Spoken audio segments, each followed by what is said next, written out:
大家好，欢迎来到丽丽厨房，我是丽丽。对于爱吃辣的家庭来说，小米椒是绝对少不了的。每次炒菜的时候放上几个，就会特别的提味。这2天已经进入9月份了，9月份是个秋高气爽的季节，这个时候也是辣椒上市的季节。每年这个时候的辣椒是辣椒辣度最高的时候，相对于其他季节购买的辣椒，秋季的辣椒不管是从口感还是从营养方面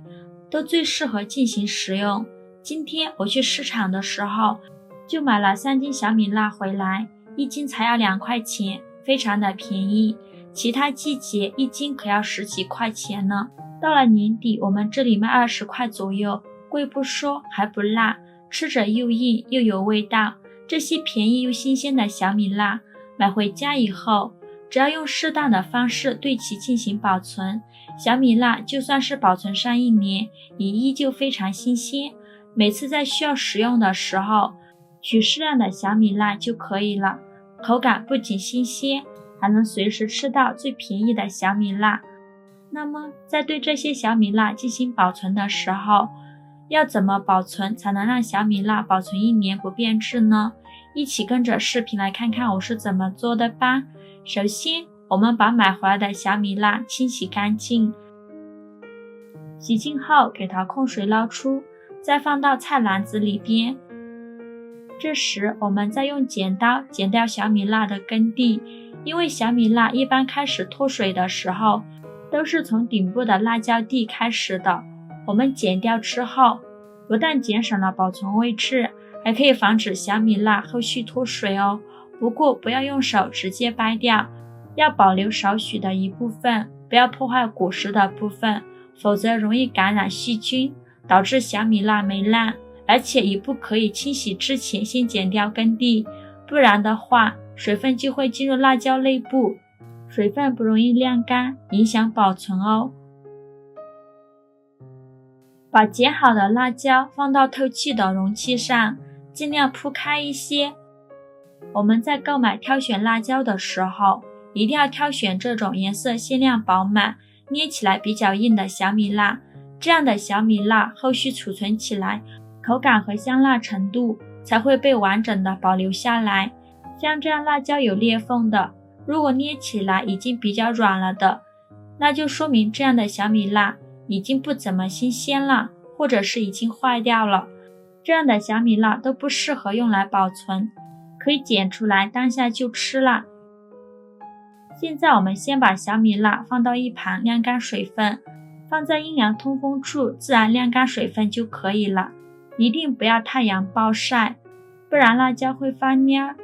不仅影响保存，口感还不好。等小米辣表面的水分晾干后，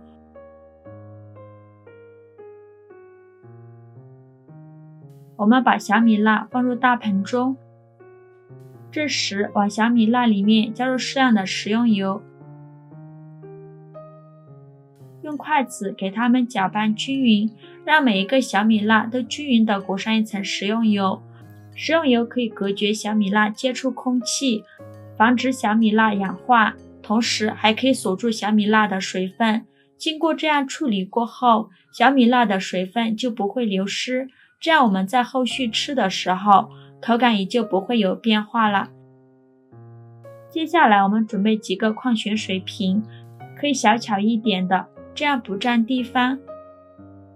将处理好的小米辣装进塑料瓶里面，塑料瓶子的密封性是非常好的，像这样装小米辣比保鲜膜和保鲜袋都好用，而且非常的方便。下次什么时候需要辣椒的时候直接倒出来就可以了。把小米辣分装好之后，我们把盖子盖上来密封住。如果我们是计划在1到2个月内吃完的，就直接放冰箱的保鲜室就可以。在1-2个月之内把这些辣椒吃完，就放在冷藏室里边，每次取的时候都是新鲜的味道。那如果我们是计划在半年或者是1年内吃完的，就可以放在冰箱的冷冻室里边保存。大家也不用担心冷冻过后小米辣会粘在一起，只要我们之前把水分晾得足够干透，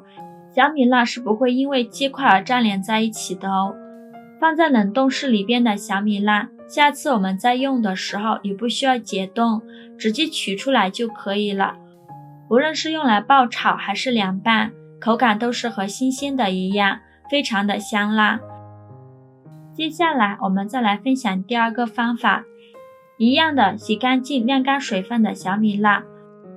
我们把它切成自己平时做菜喜欢的样子。处理辣椒的时候建议戴上手套，避免辣到手了。不管是哪种保存方法，辣椒都一定要提前选好，把坏掉的挑选出来不要。制作视频不易，您的每一个留言和每一个点赞都是我前进的动力。如果我的视频对你有帮助的话，请各位哥哥姐姐、叔叔阿姨们动动您发财的小手，给我点个赞吧，非常感谢您的支持。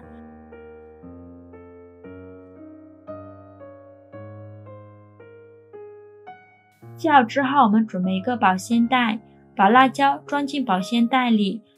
量多的话我们就分装储存，然后将其密封起来，随后放冰箱内就可以了，冷冻保存。这样吃的时候就可以随吃随取，拿出来直接就可以用了。拿出来之后一定要将其收口抓紧，然后继续冷冻保存即可。